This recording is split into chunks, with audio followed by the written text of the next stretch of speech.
Good evening. We will now call to order the Chesterfield Township Planning Commission meeting on October 18th, 2022.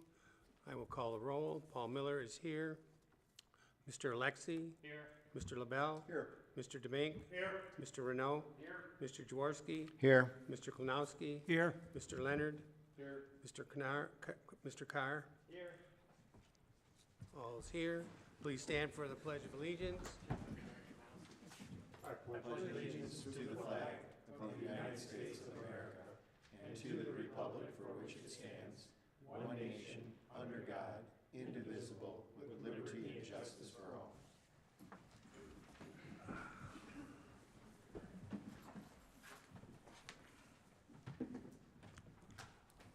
Thank you.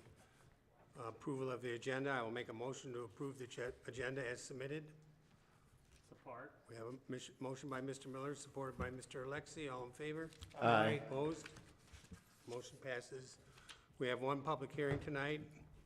Lefty's Cheesesteak 2022-08, special land use C3.344 acres, north side of 23 Mile Road, between Nicolette and D.W. Seaton Drives, parcel ID 15-09-15-400-018. Address is 33075 23 Mile. I'll make a motion to open the public hearing. Support. Motion by Mr. Miller, supported by Mr. Renault. All in favor? Aye. Opposed? Motion passes. Jill from Giffords Webster's will give a brief overview. Stephanie. Stephanie Jill. I wish I could say I were Jill. Thank you. So tonight, the proposal in front of you is proposing to repurpose an existing 3,194 square foot building on the north side of 23 Mile Road into a fast casual restaurant with a drive-through. So the review letter in front of you, I'll note, is from October 7th, which was a review done on a previous site plan. The applicant recently submitted additional plans that were emailed yesterday. So as I go through this review, I did have a few minutes to look at their new plans today, and so I will update what I can based on what I saw on their newest submission. So first of all, this application is for a special land use. And just to remind everyone why that's the case, this parcel is located in the C3 General Commercial District, and the C3 district requires special approval for uses which include businesses of a drive-in nature and fast food restaurants. So at the end of your review letter, there are 9 items that could be discussed for approval for a special land use. Moving into the review letter, page 2, the dimensional standards were originally shown as needing to be detailed on the plans. The new plans now show that they are all in compliance, so setbacks and building height are fine there. Moving forward, things for you to discuss as a group would be nuisance issues. This is at the top of page 3, so discussing with the applicant how things such as smoke, odor, gases, and noise might be mitigated on the property. At the bottom of page 3 are some details about landscaping. The new plans did not show any new landscaping proposals, and so this is unchanged from their previous proposal. They currently are deficient in the parking trees and the frontage trees. However, you might discuss if that's acceptable, since this is a pre-existing site and the site's being repurposed. In terms of lighting, the applicant has not provided a photometric plan, so we have not been able to confirm if that is all compliant. At the bottom of page 4, it talks about parking. The applicant did not provide sufficient information for us to calculate the necessary parking. They do have some parking on site, and a agreement to use parking nearby. And their purpose is mostly drive-through pickup restaurant. They don't have any indoor seating. So that the commission can discuss whether this is acceptable as a pre-existing condition, or if more information would be needed to make a determination as to whether the amount of parking is acceptable. In terms of loading and unloading, the applicant did address this in their new plans. They've identified the loading area as the area inside the drive-through area, so we can mark that as compliant.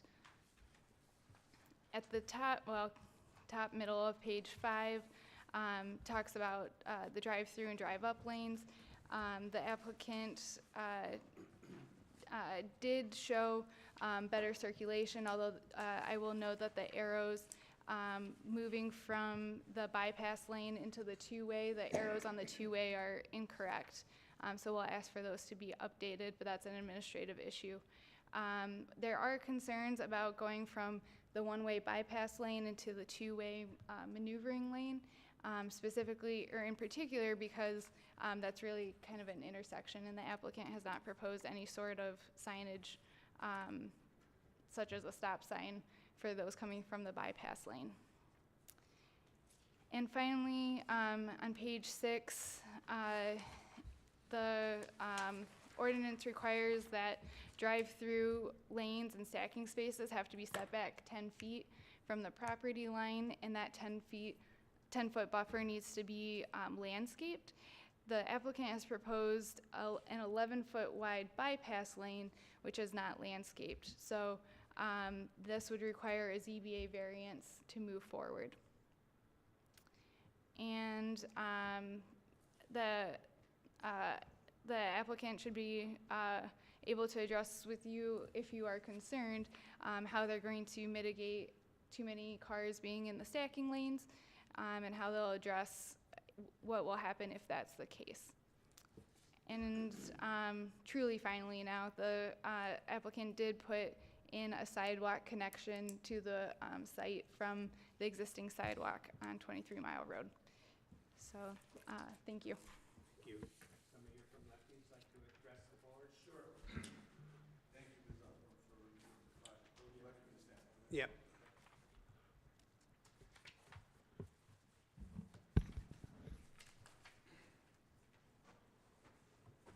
Well, good evening, and thank you for having us here. My name is Carlos Guzman. I'm one of the owners of the property. Mr. Mallet, Ali T. Mallet, who's also prominent in the information you've received, is a primary owner of the property. He's the one that made the decision to purchase and acquire this property last year. He is in Florida, dealing with the aftermath of Hurricane Ian in a hotel property that he owns there. So he's on standby. If you'd like to talk to him this evening, we're happy to get him on the phone, but I'm here representing him. I myself flew up from Florida this morning, from the 80-degree temperature there to the 42-degree temperature here, to be here with you all and to answer your questions.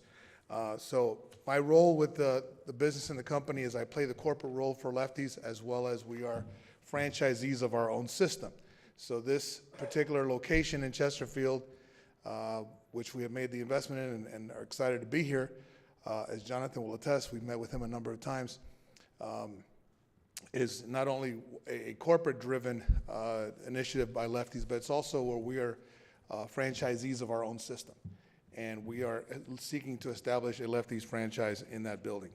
I am joined this evening by John Marusic, who's our outside architectural consulting firm that helped produce the plans that Ms. Osborne just reviewed, and Mr. Emil Cherkasov, who is our real estate consultant, who is the originator, the original person that found this property and brought it to us, and not only helped us make the decision in vetting and acquiring the property with the information that he secured, but he also led us through the path of changing the zoning from C1 to C3, which we did I guess middle of last year, sometime in the middle of last year, 2021. So we're here to answer your questions this evening, to address the points that still need to be addressed, and really to seek your help. We want to get this business built out and opened as quickly as we can. We've been sitting on this real estate for the better part of a year and a half. We have a construction team that's ready to go in and start the build-out process, but we understand that this variance decision is a big one, and we want to get your support and help and answer your questions to get you comfortable with making that decision.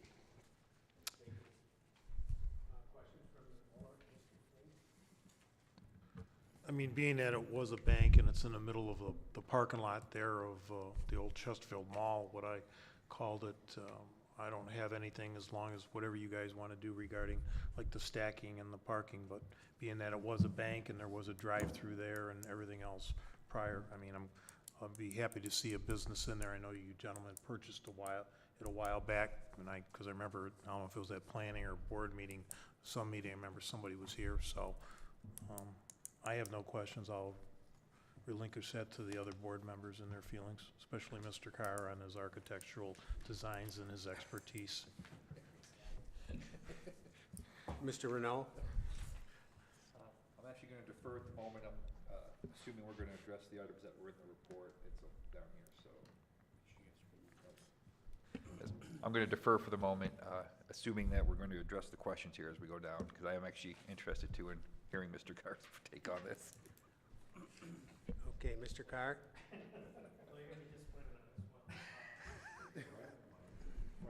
Of course.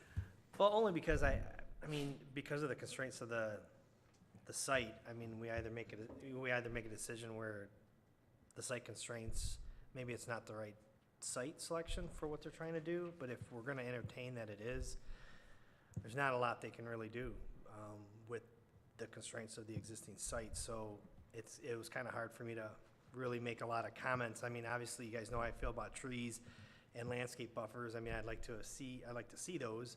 I mean, I think at a minimum, as long as they're outside of the, the M29 right away, I think they can provide street trees along the front, at a minimum. I mean, I can, bypass the trees that are supposed to be screening the drive-through just because it's a big parking lot. I mean, it's not a big deal. I'm not concerned with the parking because there is a lot of parking, and let's face it, 99% of the time that parking's empty. So I don't see any issue with the parking itself. But I would say, I mean, overall, my biggest thing is I do think that we have to, similar to like last meeting, about the trees, right? If we're gonna be waiving trees, to me, we need to really establish a tree fund pretty quick, because these are a lot of trees that we could be planting in other parts of our community. And as a big tree person or just landscape person in general, I believe that landscaping, help beautifies buildings. So to me, I think at a minimum, I'd like to see the street trees installed there in front of their property, outside of their county, the road right away, of course. But I can definitely forego, the other ones with the, integrated into the parking lot itself. So outside of that, I mean, I think the only other issue is just the stack up. I mean, right now, I think I count them as like 9 or 10. 1, 2, 3, 4, 5, 6, 9. So, I mean, are we gonna have a Chick-fil-A where they got people standing out there, on Hall Road? I don't know. I mean, obviously, I think lefties would hope that happens. But I can address that at the proper time whenever that you. Yeah, no, yeah. So, like I said, I mean, outside of that, I mean, I think with the constraints of the site, there's not much they can really do. With the pedestrian access, that I do think was a good thing from Giffords. I think that was definitely needed, just because people do walk, up and down that road. So outside of that, I mean, the only thing I'd like to see handled is the trees. I think they should add them along M29, and then the rest they should throw into a tree fund for us of some type. That would be my comments. Thank you. Mr. Leonard?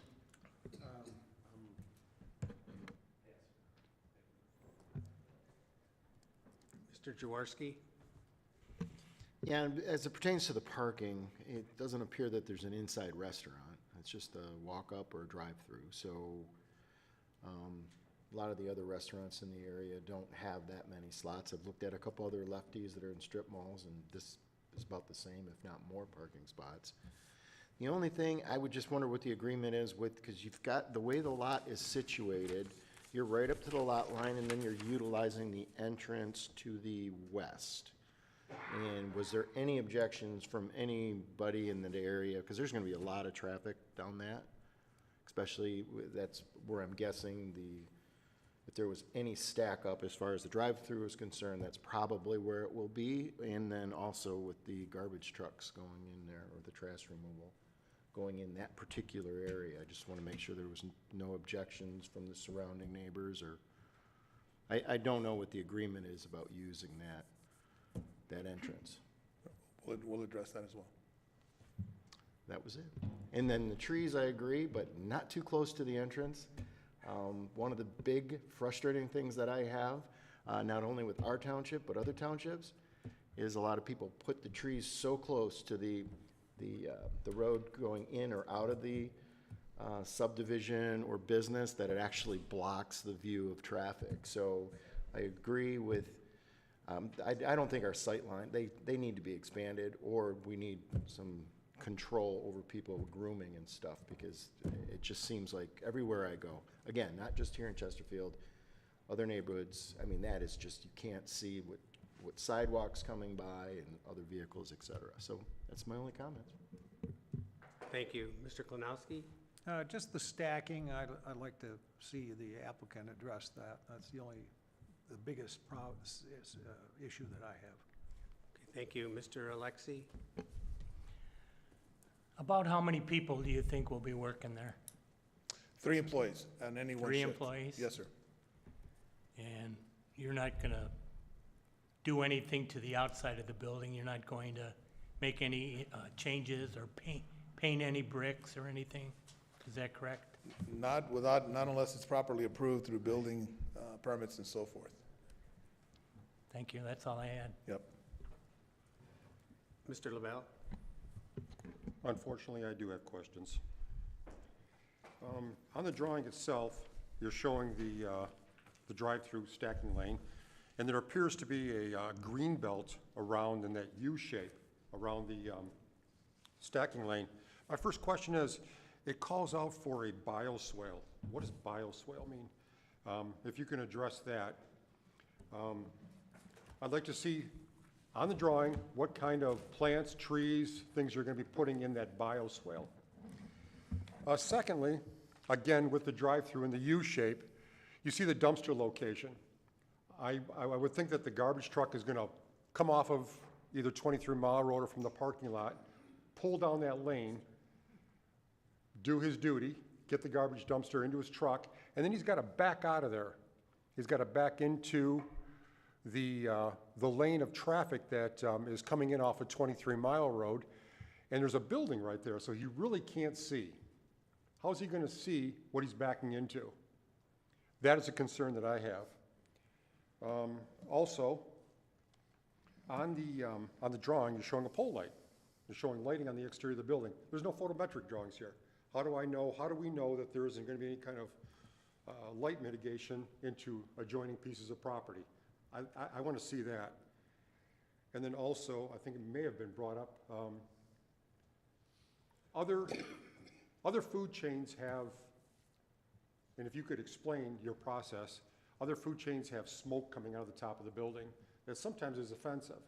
If you could explain what your process is, and will there be smoke that would mitigate into the surrounding area and disturb your neighbors? Other than that, that's all the questions I have. Thank you. I'll try to take those in order. Hello, my name is John Marusich, Marusich Architecture, and thank you very much for hearing us today. A bioswale is one of the most recent civil engineering conventions that receives water, site storm water. And so it holds it, and then it seeps into the ground, so we don't have to put catch basins and add underground storage tanks. There's up on one of the drawings has a little section cut through there where, generally speaking, what's in these bioswales are Michigan grasses, and I can provide a much more detailed, let's say, I can provide more detail to that and allow you to see what that is, and maybe even illustrate it a little more deeply. But it's something that most municipalities now that I've been dealing with are actually requiring in lieu of underground stormwater retention and relief. And so at some point in time, I'm imagining that there's going to be some necessary engineering in which case I believe your engineering review people would probably see this as actually a favorable alternative to what's typically done. Now, as Mr. Carr pointed out, yeah, we're putting 11 pounds in a 10-pound bag here, okay? And so consequent, as you can see, sure, the storage area, the drop-off to the dumpster is located where it is, but basically there's really no other location. And I think that you have seen and identified a, let's say a deficiency in that location. So all I can say here is that, to mitigate that issue, we might provide some mirror or such. But as I understand, mostly these dumpsters come in at like 3 or 4 in the morning, very early, and I'm sure that Mr. Carlos could provide if necessary, an acceptable, let's say, schedule by which pickups would take place. Isn't that generally speaking, like the restaurant people come in early, and the dumpster people come in early? I know my office is adjacent to a restaurant in corner of Woodward and Bloomfield, and I get in early, and those trucks come in like 6 o'clock in the morning, pick up stuff. So I'm just saying that I understand your concern, and actually it would be an issue that someone's going to have to be careful backing out. But other than that, I really don't know where else we could put it on this small site. So we've integrated it in to the drive-through. As was noted by Mr. Carr, it is a 9-car stack. I think that's what's required. Correct me if I'm wrong. It's a minimum 9-car stack, and that's what we provided. So did I answer your question? I'm not quite sure. I think.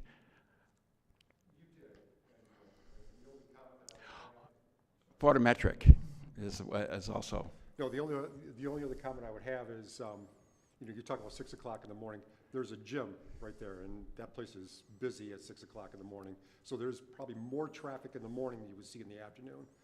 So I don't think that is an answer to my question.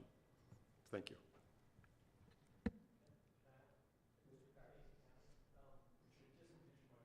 I always forget to do that. Possibly, and I'm not allowed to do your design for you, but I mean, maybe a recommendation is that northwest corner and use your bypass lane as the means, because if you put it in the corner of that means the dumpster can drive straight in from the bypass lane, back out a little bit, and then continue on with the curve and drive out. I mean, that could be something that you could look at. I did, in a previous study, locate it there, but I was concerned that that is actually a very good location. But I was concerned that the loading zone, I would still have to have a loading zone, and I can't have a loading zone in a drive-by. So I was trying to integrate the dumpster with the loading zone, because no matter if I locate that dumpster where you are suggesting, which is actually a very good idea, I still have to deal with the idea of the loading zone, and as was pointed out earlier, that's still, someone has to pull in and pull out, and so that's still an issue. But I have no problem. I believe that the owner would have no problem relocating the dumpster to that corner that you're talking about. Well, just because if it's a loading zone versus a garbage truck, to me, the loading zone can stay where it's at because they can back into it and then be able to drive forward, which will eliminate your safety hazard. To me, it's the garbage truck that has to back all the way out and then try to maneuver incoming traffic. But it was just a thought. No, Mr. Card, those are excellent ideas. Thank you very much. Do you want a job? No. Thank you very much. Appreciate it. I mean, is that something, Mr. LaBelle, that would? Absolutely. I think that would be. You see what they're talking about? Yeah. Let's say that we're going to make those adjustments, and if everyone's in agreement that solves your concerns. That works with your circulation of the. Absolutely, no problem. We'll accommodate that. We'll accommodate that accordingly. The only thing you have to look at, though, is just make sure that you're going to have to put bollards in each corner, right? Just so that, because of where it's at, so just look at that. The bollards for the dumpster? Yeah. Yeah, okay, well, I'll probably put bollards up there where the entry of the loading zone as well. Yeah, yep, exactly. Mhm. Yeah, that'll work. I mean, that's just an idea. Good points, thank you very much. Any other questions? He's going to address the photometrics. Yeah, he was. He has to address the photometric plan. Mhm. Go ahead. Photometrics? I was waiting actually until I knew that there was going to be some concerns as we're talking about today, okay? And I knew that there would be concerns regards to this landscape buffer, which really hasn't been brought up, but was identified briefly. So to the degree that I will make these changes as to the site plan as talked about, and then I'll provide a corresponding lighting plan that addresses those issues. And usually, as I understand, we want shielded lighting on the building, shielding lighting on poles, so that the zero quality of the lighting doesn't go past the property line. And I'll provide that, and if it's acceptable to Mr. Palin to review that administratively, then we'll proceed with that. And we're more than ready to accommodate that. We just wanted to make sure that whatever changes we might have forthcoming on the site plan, that we would make those adjustments and then have a corresponding photometric. So is all the questions I had answered? Okay. one more comment. I mean, just because Mr. LaBelle brought it up, and I didn't question it, I mean, because I know what a bioswale is, I've done many of them. But my only thing with bioswales is, I think they're fantastic, because it is the big thing now, right? But I think you could get a little more creative than just putting in Michigan grasses. That's my only comment. You know, I mean, because you are kind of foregoing all the trees and stuff, I mean, I would ask that you maybe look at a different type of mix. You know, you could do wildflowers, there's a million things that could be done in the bioswales, you know, rather than just putting in perennial grasses. To me, I think you should get a more, because you're kind of getting out of other things that we really want, I think you can get a little bit more creative with your bioswale and make it a little bit more of a, I mean, at the end of the day, it's still gonna collect stormwater, but the types of plants, they really just need to be native to Michigan, and there's a lot you can do that, you know, will just help from an aesthetic standpoint. I think that you should take a look at that. I have absolutely no problem doing that. Yeah. And I will show you a plan that will demonstrate that Yeah, that'd be intent. great. Okay. Thank you. Thank you. Jonathan, has there been any talk about putting this extra tree money in any fund? Yeah, we haven't had any discussions on it since our last meeting. I think I told you last time that it's been discussed before, but it hasn't happened formally yet, but it's something we're gonna look into. Thank you. Mr. Jaworski? I think I heard, is there an agreement with Overflow Parking with the surrounding neighbors? Yes, there is an agreement. Somewhere along the line, I know we submitted the proper paperwork on a shared parking relationship with the shopping center landlord and owner as well. Okay. As it was stated earlier, since this is really an out parcel that's far removed from the shopping center by, you know, probably 100 yards, maybe 75 to 100 yards, there's ample space to share some parking on that side. Yeah, I see And there's I ambulance. did want to address, you know, a lot of questions about, you know, stacking and flow of cars and so forth. We are not a McDonald's. We are not a Starbucks. We're not what I would call a high-intensity drive-through business. You know, through COVID, and I'm sure you've seen this with a lot of the other fast casual food establishments that you either frequent or you've seen go into the city, the business model has changed. It's a DoorDash, Uber Eats, order it online, go pick it up, you know, obviously through drivers by those companies or yourself. And that's what our business model has become. It's drive-through lane, and it's cars coming in to pick up food and pretty much leave right away. And since our model really is more of a cook-to-order type of menu, that's what it has evolved to be. We you know, you mentioned also that we don't have a lot of seating inside. We don't really plan for a lot of seating inside. You mentioned that most of the lefties that you have seen around the Detroit metropolitan market are kind of that way. We don't really have a lot of seating because we just don't see customers come in to eat. A few at lunchtime, but most of the time, as I said, it's pick up and go, and it's drive-through. But to get you comfortable, we're not a Starbucks, we're not a Dunkin' Donuts, we're not a McDonald's. And to also to address the question that was brought up earlier while I'm speaking here, what if we have cars stack up? Well, we have drive-through locations in other cities, in Jackson, Michigan, in Lansing, Westland, Kalamazoo. In the case of Kalamazoo and Jackson, the buildings are exactly what you see here. We'll have one under construction in the city of Warren as well. It's a standalone building with a drive-through, and if there is any sort of backup, our employees go outside and ask the customers to park on the side. We take their orders. We take their orders either electronically with a headset or with an iPad, and we process their orders and take it out to them. So we're carefully managing and monitoring that. We've trained our employees to do it that way as well, so that we don't have that as an issue. Wanted to make sure that I shared that operationally with you. Also, I want to readdress that issue of the additional parking. There is a parking agreement with the existing owner of the shopping center for 30 cars. There's a larger size site plan. I don't know if that's is capable of showing that, but it does show that along the street, right there. Okay, we had right along the street. There's a 30-car easement on the lower side along the street. Right there. So they have an agreement for 30 cars. Thank you. Anything else, Mr.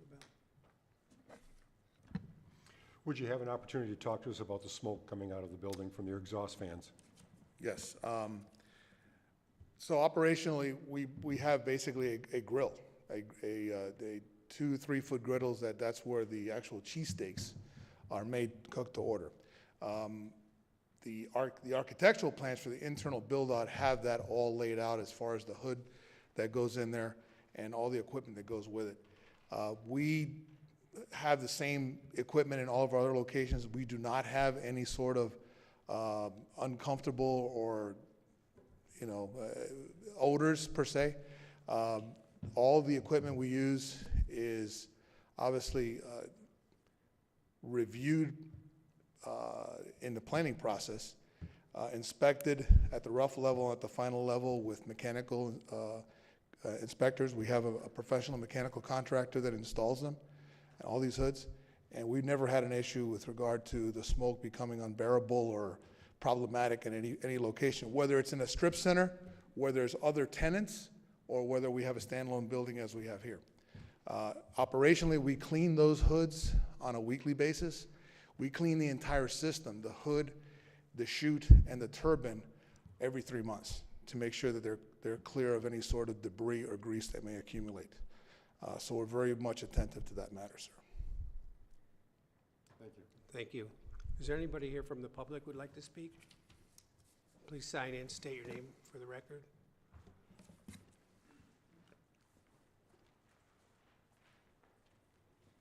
My name is Robert Church. My group owns the property just to the west, Spectrum Professional Office. We have an alleyway between us and Lefty's, and my first comment would be I'd love to see something in there because it's become kind of an eyesore. But as I'm sitting here, I'm trying to understand the drawings. It looks to me like I am just to the left. The open end of the U shape there would point right about to my building. And this road between us, I would call it like an alleyway. It is currently no left turn from, there it is, from 23. Is that I guess this is a question, not a comment. Is that a concern with this design?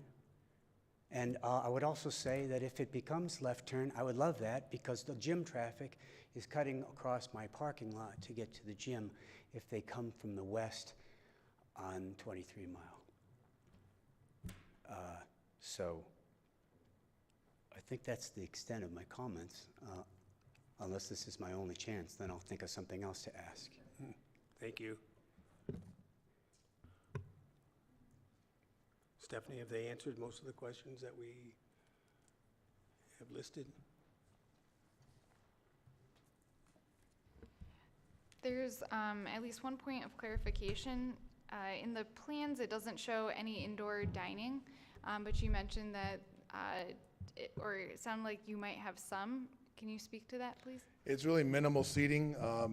for people that come in and, maybe have to wait for their order to be processed, or they want to eat it on the spot, it would be no more than 10 seats. And the only reason for it is really more of a waiting area. As you can see, it's a pretty ample lobby as far as square footage. Okay. Wanted to comment to the Spectrum Shopping Center. Thank you for being here, sir. We hired your guy that does the Spectrum Shopping Centers to remove our snow. So thank you for your help on that. Christopher's Landscaping. The only thing I'd like to reiterate, because it hasn't been discussed widely, is that you will need a ZBA variance for the 10-foot setback from your stacking lane to the property line. And I think all other comments have been discussed at this point, unless the commissioners have any other questions. Any other questions by the commission?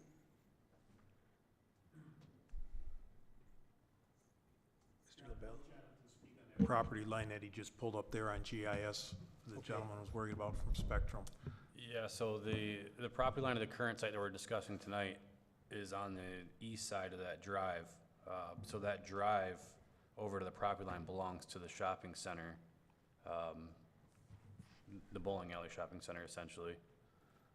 And then this site has access easement rights, I believe, for their property. So there is no direct shared property line there.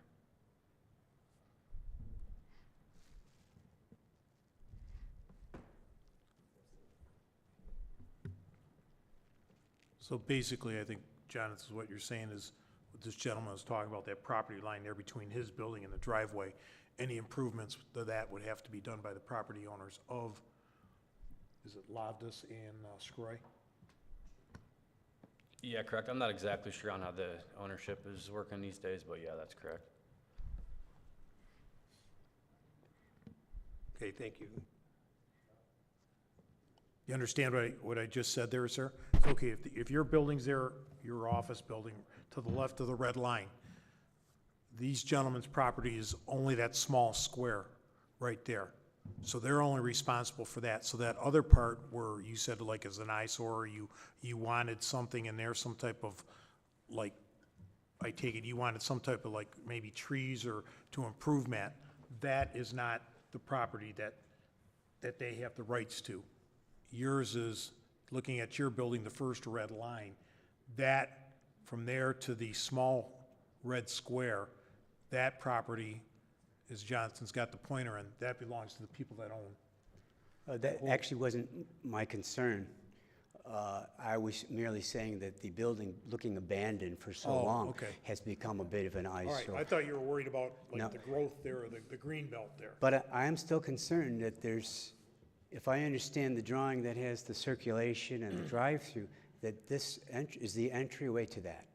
And there's currently no left turn, so how do you get to it? And why don't you guys let a left, they're turning left into my driveway, which is just a few inches on the drawing to the left, and then they're cutting across diagonally to get to the gym at 6 a.m. and all day long. And so I would think this might be an idea to review whether or not that's a good idea to have a left turn lane there. That's actually, other than learning what's going on here tonight, that's my primary comment. Thank you.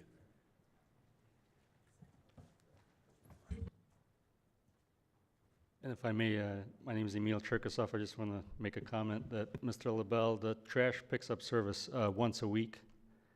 And since this is a luncheon, I would say luncheon, early dinner kind of place, probably the traffic doesn't start until 11 a.m.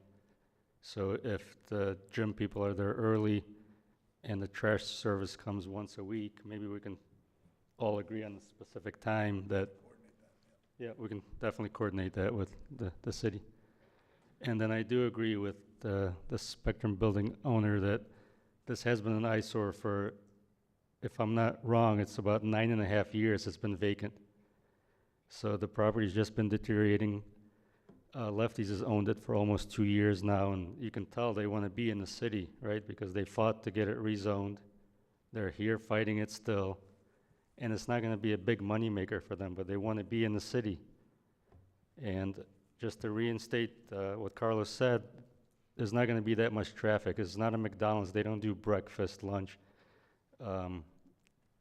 It's just not that much volume. If you look at their other locations, I'm sure they can send a report to say how many people stop by every day, and, you know, so it's just, I just feel like everybody should embrace this at this point, especially with somebody that's been fighting hard and getting it rezoned, and they want to be in the city. I've never seen anybody that wanted to be in the city so bad. Now, I even personally told them well, let's look elsewhere. Let's sell this property, let's look elsewhere. They said, no, we want to be here. So I feel the city, not just anyone that's sitting here, but the residents too, you know, would want them there to make this property better for the neighbors. So thank you.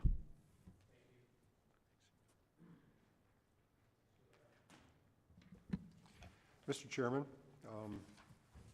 Could I make one more? Oh, sure. Yeah, I'm sorry.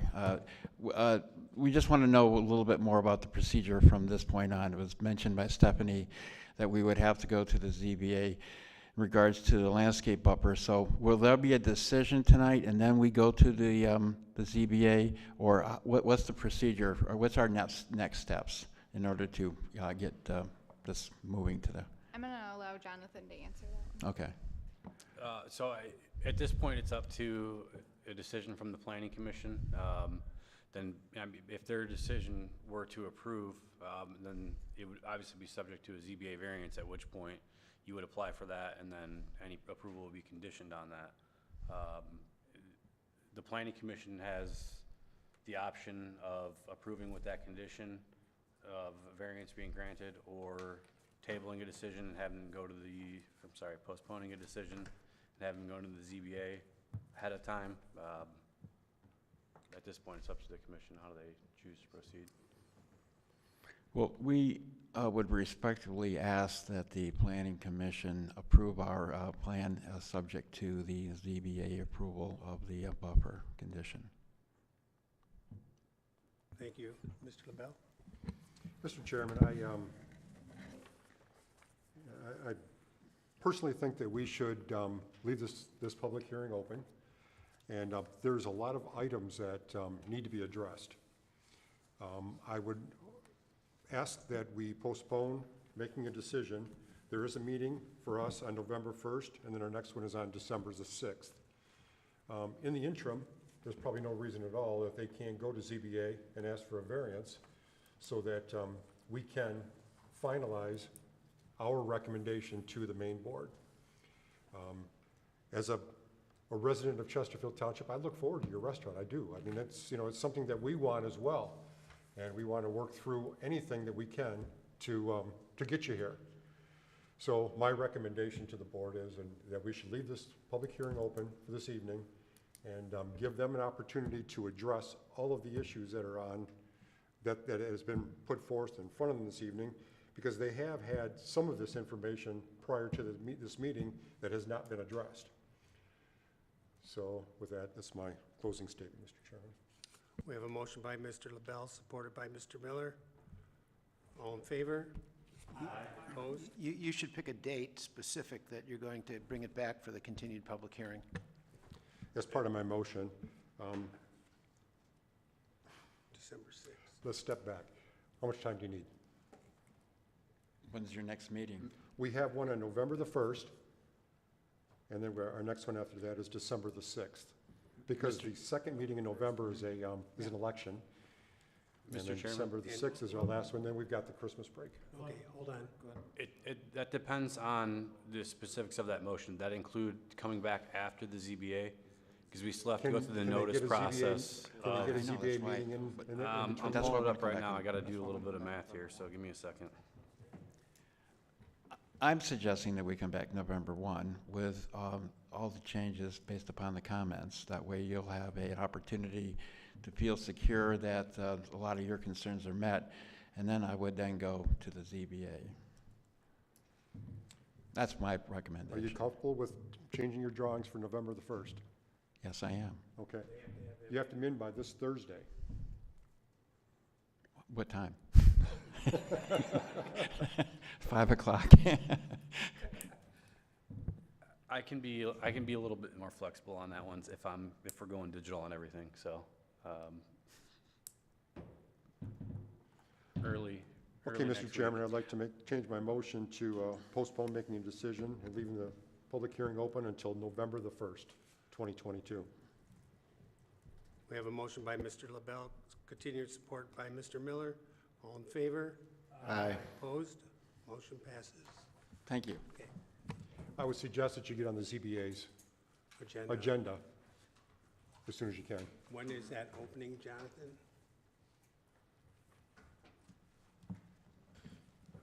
The next ZBA meeting would be November 23rd, I believe. Second and Is that fourth. Thanksgiving?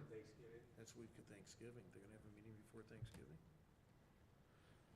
Yeah, I'll have to double check the township's calendar. I think there is a regular scheduled meeting on the 23rd, but you guys can get in contact with me tomorrow and I can get you the dates and deadlines and take care of all that. We'll follow up, John. No problem. Okay, thank you. Thank you. Thank you very much, everyone. Thank you.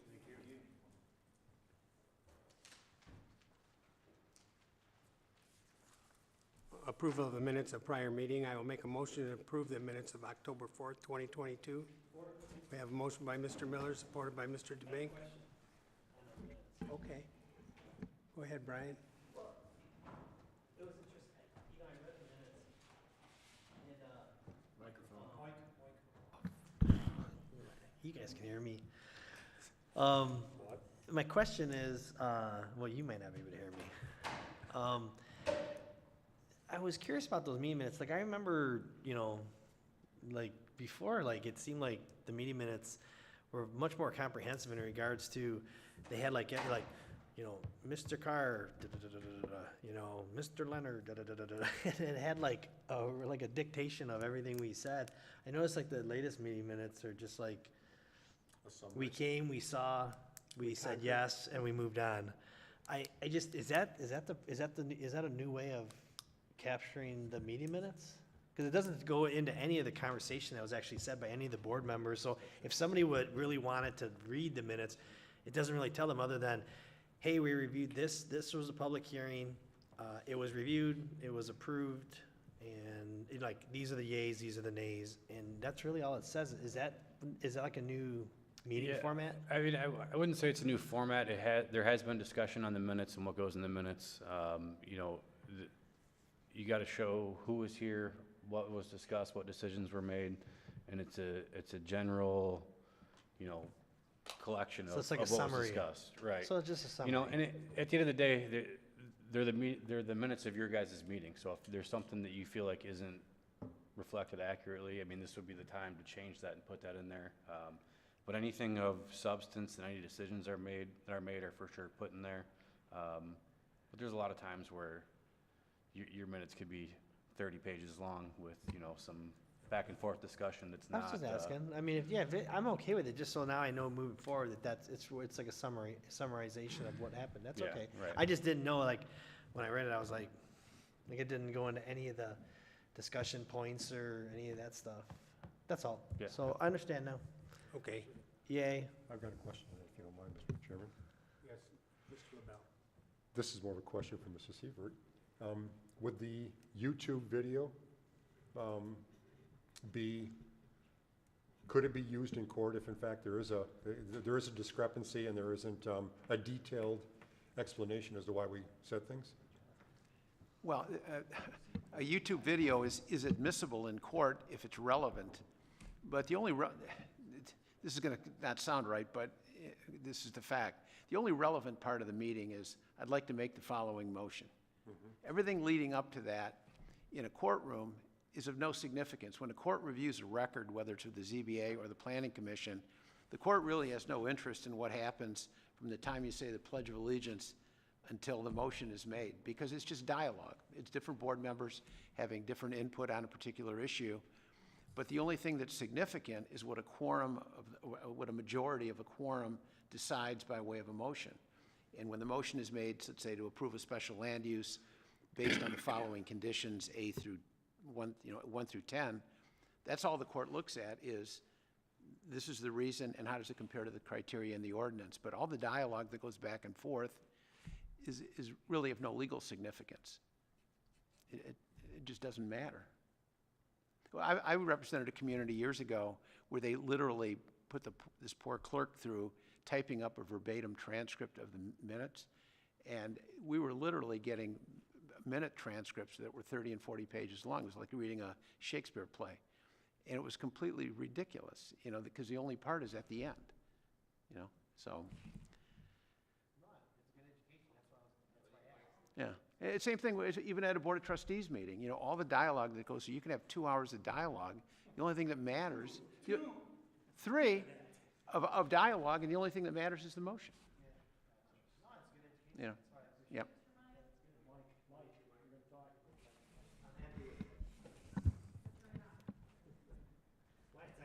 Mr. Chair?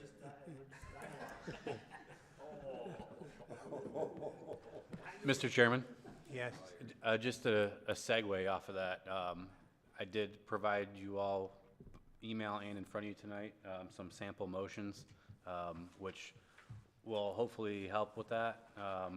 What Mr. Siebert was talking about is getting the meat into the motion. We had talked about this, I think it was maybe a year ago. Mr. Siebert had came in and did a training, and we had talked about it at that time of creating a template. One of those things that kind of fell off the back burner, and I was reminded of it at the conference last week. So put something together.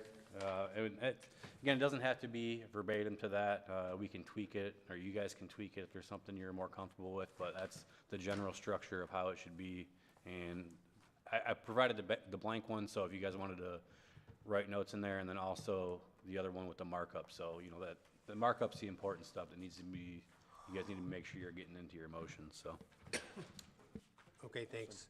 We have a motion on the floor to approve the minutes of October 4th by Mr. Miller, supported by Mr. Demink. All in favor? Aye. Opposed? Motion passes. Communications, there is none. New business, none. Jonathan, did you want to talk about submitting that form you sent out for reimbursement of our tickets and stuff? I don't really have anything to add to it. I sent it out to everyone. It's the township's policies. You have 30 days from your return to get it submitted. Get it submitted either myself or Jennifer, and. You already received mine, right, over the weekend? Did I? Did you send it to me or Jennifer? I sent it to you, Jennifer, and Sarah. I just replied to your original email, and I took these guys off. I'm sure I got it, but I'll double check and let you know. Planners report. Stephanie? I'll just note that Jill. Stephanie. Thank you. Yes, Stephanie. I'll just note that Jill said that she had a great time with all of you that were in Mackinac. She was very happy to see that so many of you were able to go, and that you attended many sessions, and hopefully it was good and beneficial. So thanks for furthering your knowledge and education and planning. Thank you.